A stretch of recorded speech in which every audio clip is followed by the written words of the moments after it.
આજે અમે ભેગા થયા છીએ સરદારનગર મ્યુનિસિપલ મસ્ટર ઉપર. ત્યાં કોઈ અધિકારી હાજર નથી. સરદારનગરમાં આવેલ એક વિસ્તાર ભદ્રેશ્વર, જ્યાં પાણીની બહુ સમસ્યાઓ છે, જ્યારે કે કોતરપુર વોટર વર્ક્સ ફક્ત ને ફક્ત અડધો કિલોમીટર દૂર છે. તેમ છતાં ત્યાંની પ્રજા તરસે મરી રહી છે.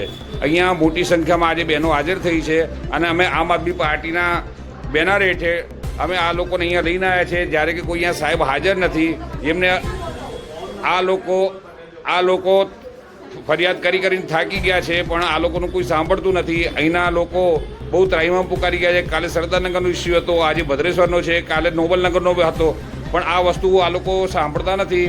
અને બીજી વસ્તુ કે આ લોકોને કોઈ ધ્યાન આપવામાં રસ નથી. ફક્ત ને ફક્ત જ્યારે એરપોર્ટ ઉપર મોદી સાહેબ આવે તો સાહેબ આવે છે એ સેવામાં લાગી જાય છે, અને આ લોકો કોઈ કામ કરતા નથી. આજે અમે અહીંયા આવ્યા છીએ મસ્ટર ઉપર, પણ અહીંયા કોઈ કર્મચારી હાજર નથી. હું વિડીયો બતાવું છું કે આ ઓફિસ ખાલી પડી છે. 2 દાડા અગાઉ પણ અમે લોકોએ આ એક વિડીયો મૂક્યો હતો. ત્યાં એક અધિકારી કે કર્મચારી જે તે હોય મ્યુનિસિપલ કોર્પોરેશનના, એ સૂઈ ગયા હતા મસ્ત મજાના. ત્યારે આ લોકોને ઊંઘ આવે છે, કારણ કે આ લોકોનું કોઈ કામ કરવું નથી. કંઈ કામ કર્યું હોય તો આ લોકોને દેખાય. આ લોકો કામ કરતા નથી અને મ્યુનિસિપલ કોર્પોરેશનની ફક્ત ને ફક્ત હરામની પગારો લે છે.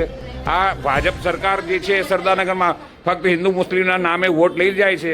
અને બીજી વસ્તુ કે આ લોકો જ્યારે પણ અહીંયા વોટ લેવા આવે, આ બહેનોને મોડેથી સાંભળીશું. આ બેન જો, આ બેન પાણી બતાવે, આવું પીવાનું ડોળું પાણી આવે છે.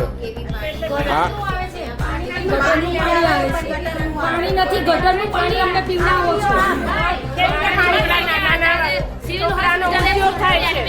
છોકરાઓ થઈ ગયા છે, ઘરે ઉલટીઓ થાય છે, વોટ લેવા પહેલા આવી જાય છે, છોકરાનો ઉલટીઓ થાય છે.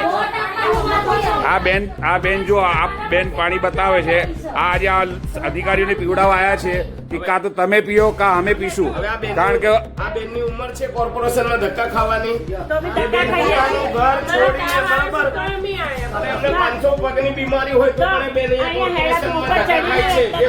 આ ફક્ત આ ઓફિસ નહીં, તે સિવાય આ લોકો તાળું મારીને જતા રહ્યા છે. કાલે એક વિડીયો પાડ્યો હતો. આજે આ જુઓ, આ કડાકુંડા મારીને ભાગી ગયા છે અધિકારીઓ. આ જુઓ, આ કડાકુંડા મારીને નથી ગયા છે. આસિસ્ટન્ટ એન્જિનિયર, રોડ પાણી ખાતું, બરોબર. અહીંયા કોઈ હાજર નથી.